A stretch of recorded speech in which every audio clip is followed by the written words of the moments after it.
After conquering the world with the Beatles, Paul McCartney didn't just fade into the background. In the 1970s, with his wife Linda by his side, he formed Wings, a band that churned out hit after hit. All 23 of their singles cracked the US Top 40, and 12 soared into the Top 10.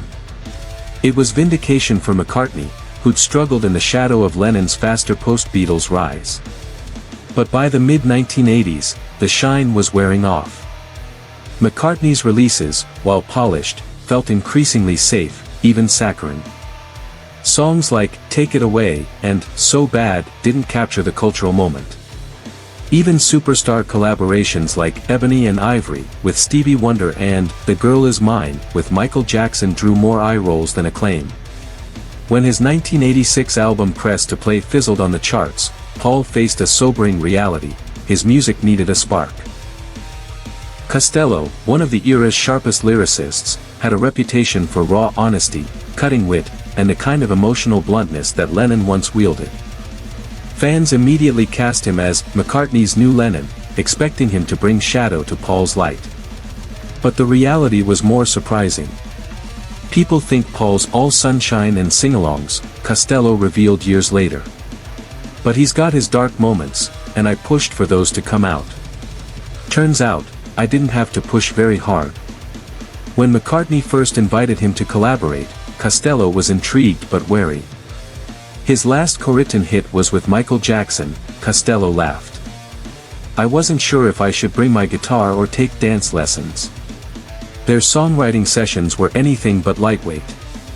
Together, they crafted My Brave Face, a deceptively upbeat pop tune about a man abandoned by his lover.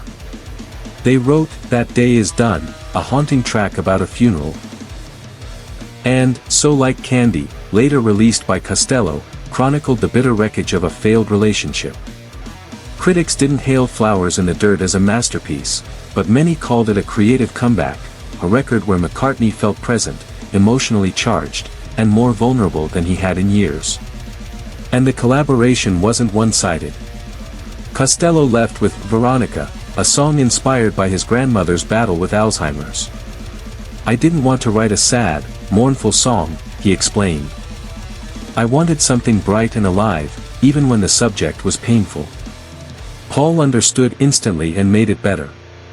Looking back, the McCartney-Costello partnership was brief but transformative. For McCartney, it added grit and gravity. For Costello, it softened the edges with warmth and melody.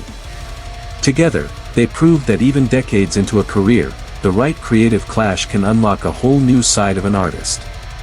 And maybe that's the real story. Not just a Beatle teaming up with a punk poet, but two musicians meeting in the middle, each leaving a little more changed than they expected.